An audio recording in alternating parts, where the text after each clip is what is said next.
समस्त को ख्रीष्ट प्रेम और आंतरिक नमस्कार प्रिय बंधुगण। आज भिडियो बहुत मजा आसो कहीं आज भिडियो एमती एक टॉपिक मुझे आसी जहाद्वारा आपण एकाथर के ख्रीष्ट विरोधी मुह को बंद कर दे पारे। आज भिडियो ख्रीस्टान भाई भाई मैंने निश्चिंत रूप से एंजॉय करेंगे। ख्रीष्ट विरोधी मान को आज भिडियो तीर भाया लगे। तेज से विषय कौन आपण अनेक समय शुणी अनेक ख्रीष्ट विरोधी एवं कृष्ण भक्त यही अच्छा जो मैंने कि दाबी करती देख आम कृष्ण श्रीमद भगवत गीतार कहते जे से ईश्वर अटंती। कृष्ण कहले से ईश्वर अटंती किंतु तुम जीशु तो केबे कही नांती कोठी जे से ईश्वर अटंती बोली। तेबे देख आम कृष्ण कहले से होचंती ईश्वर किंतु जीशु कही नांती से ईश्वर बोली। सेति पई आम कृष्ण होचंती केवल ईश्वर अटंती आउ के नुहंती। तेबे आज टॉपिक यह पर आधारित अटे। प्रिय बंधुगण आज वीडियो निश्चित रूप से आपण शेष पर्यंत देखंतु बहुत किसी शिक्षा पाई मिलिबो।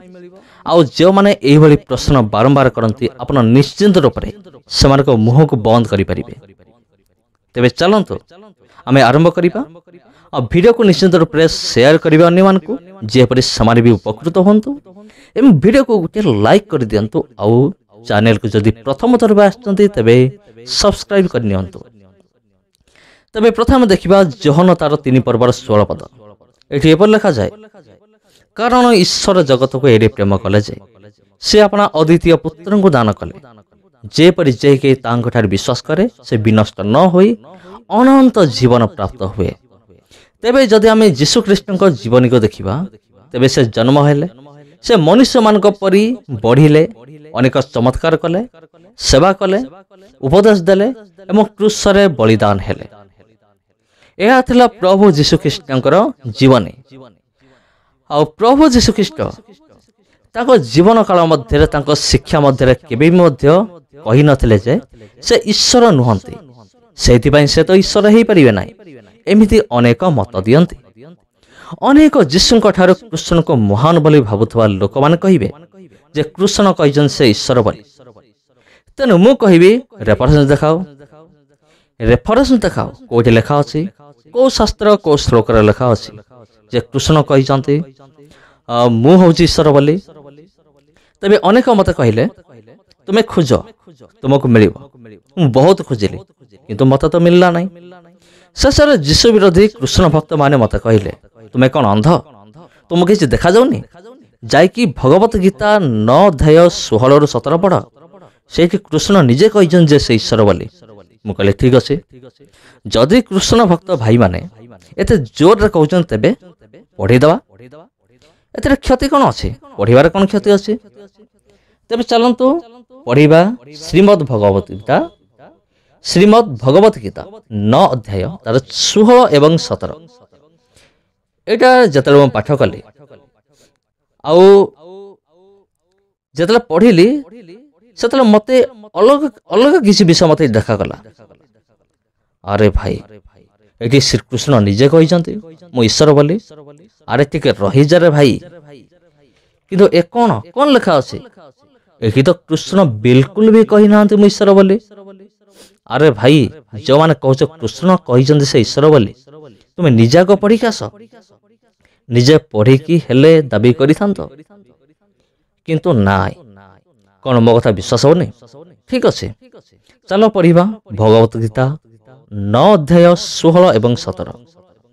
एठी एमिति लेखा अछि अहम ऋतुरहम यज्ञः स्वदः मह औषधम मंत्र मह हमे वाज्य मह मग्निरहं कृतम पिता हमस्य जगत माता धाता पितामह वेद्यं पवित्र ओंकार रुक्साम यजुर्वेद।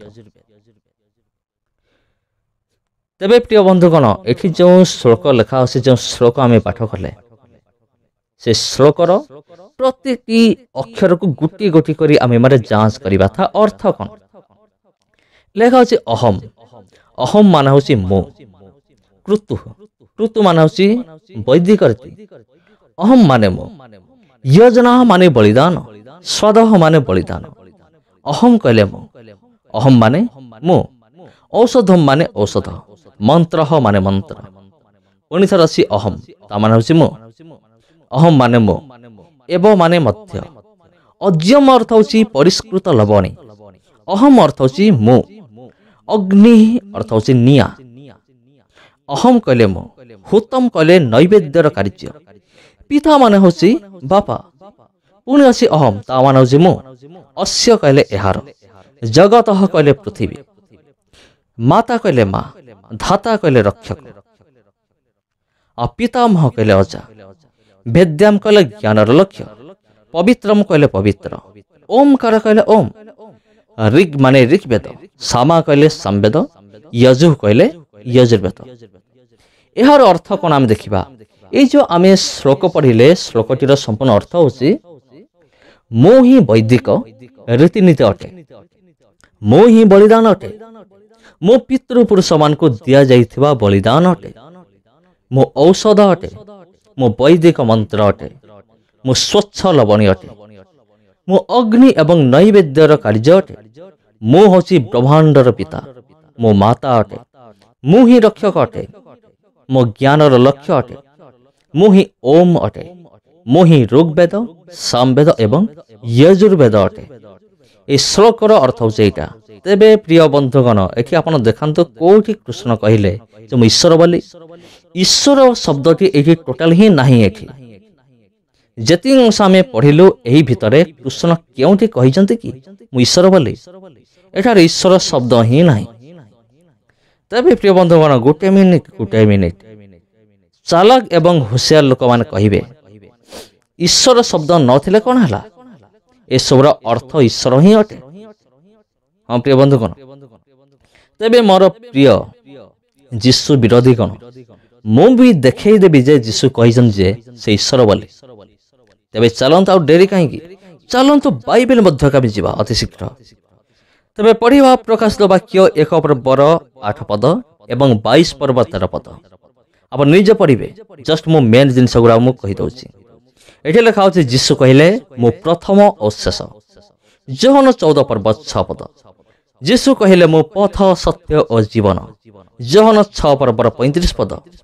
ଯୀଶୁ କହିଲେ ମୁଁ ଜୀବନଦାୟକ ଆହାର। ଯୋହନ ତାର 7 ପର୍ବ 37ରୁ 39। ମୁଁ ଜୀବନ୍ତ ଜଳ। ଆହୁରି ଦରକାର କି? ଠିକ ଅଛି, ଚାଲ। ଯୋହନ 8 ପର୍ବର 12 ପଦ। ଯୀଶୁ କହିଲେ ମୁଁ ଜଗତର ଜ୍ୟୋତି। ଯୋହନ 15ର 1। ଯୀଶୁ କହିଲେ ମୁଁ ପ୍ରକୃତ ଦ୍ରାକ୍ଷାଲତା। ଯୋହନ 11 ଅଧ୍ୟାୟ 25 ପଦ। ଯୀଶୁ କହିଲେ ମୁଁ ପୁନରୁତ୍ଥାନ ଓ ଜୀବନ। ଯୋହନ ତାର 8 ପର୍ବ 49 ପଦରୁ 58 ପଦ। ଯୀଶୁ କହିଲେ ଅବ୍ରାହମଙ୍କ ପୂର୍ବରୁ ମୁଁ ଅଛି। ଲୁକ ତାର 10 ପର୍ବର 18 ପଦ। ଯୀଶୁ କହିଲେ ବିଜୁଳି ପରି ସ୍ୱର୍ଗରୁ ଶୈତାନକୁ ପଡ଼ିଆ ମୁଁ ଦେଖୁଥିଲି।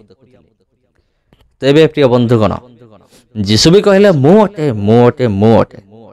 ତା ଅର୍ଥ ଯୀଶୁ ହିଁ ଈଶ୍ୱର ଅଟନ୍ତି। ତେବେ ଯୀଶୁକୁ ଆମେ କାହିଁକି ବୋଲି ଈଶ୍ୱର ବୋଲି ମାନିବା? ତାର ମଧ୍ୟ ଦୁଇଟି ପୁରା ପକ୍କା ସବୁତ ଅଛି, ମାନେ ଯୁକ୍ତିଯୁକ୍ତ ପ୍ରମାଣ ଅଛି ଯୀଶୁଙ୍କୁ ଆମେ କାହିଁକି ଈଶ୍ୱର ବୋଲି କହିବା। ତାର କାରଣ ହେଉଛି, ପ୍ରଥମ କାରଣ ହେଉଛି ଯୀଶୁଙ୍କର ଜନ୍ମ। ପ୍ରଭୁ ଯୀଶୁଖ୍ରୀଷ୍ଟଙ୍କର ଜନ୍ମ ବିନା ପୁରୁଷ ଏବଂ ନାରୀର ସ୍ପର୍ଶରୁ ହେଇଥିଲା।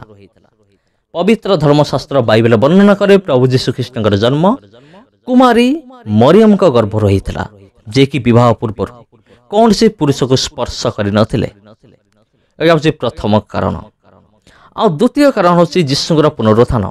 ଆଜି ପର୍ଯ୍ୟନ୍ତ ଯିଏ ମରିଛି ସେ ମାଟିରେ ମିଶି ଯାଇଛି, ସେ କେବେ ହେଲେ ମଧ୍ୟ ମୃତ୍ୟୁର ପୁଣି ଥରେ ପୁନର୍ଜୀବିତ ହେଇନାହିଁ। କେବଳ ଯୀଶୁ ହିଁ ଏକମାତ୍ର ପରମେଶ୍ୱର, ଯିଏକି ମଲେ, ସମାଧି ପ୍ରାପ୍ତ ହେଲେ, 3 ଦିନ ପରେ ପୁଣି ଥରେ ମୃତ୍ୟୁରୁ ପୁନର୍ଜୀବିତ ହେଲେ। ସେଥିପାଇଁ ପ୍ରଭୁ ଯୀଶୁଖ୍ରୀଷ୍ଟ ଈଶ୍ୱର ଅଟନ୍ତି। ତେବେ ପ୍ରିୟ ବନ୍ଧୁଗଣ, এইটা ହିଁ କୃଷ୍ଣ ଏବଂ ଯୀଶୁଙ୍କ ମଧ୍ୟରେ ଥିବା ପାର୍ଥକ୍ୟ। ତେବେ ଆପଣ ଡିସାଇଡ୍ କରନ୍ତୁ ଈଶ୍ୱର କିଏ। ତେବେ ପ୍ରିୟ ବନ୍ଧୁଗଣ, ଭିଡ଼ିଓ ଯଦି ଭଲ ଲାଗିଛି ଭିଡ଼ିଓକୁ ଗୋଟେ ଲାଇକ୍ କରନ୍ତୁ, ଆଉ ଚ୍ୟାନେଲକୁ ସବସ୍କ୍ରାଇବ୍ କରନ୍ତୁ। ଏହି ଭିଡ଼ିଓକୁ ନିଶ୍ଚିନ୍ତ ରୂପରେ ଅନ୍ୟମାନଙ୍କ ପାଖକୁ ସେୟାର କରନ୍ତୁ। ସମସ୍ତଙ୍କୁ ଖ୍ରୀଷ୍ଟ ପ୍ରେମର ଆନ୍ତରିକ ନମସ୍କାର।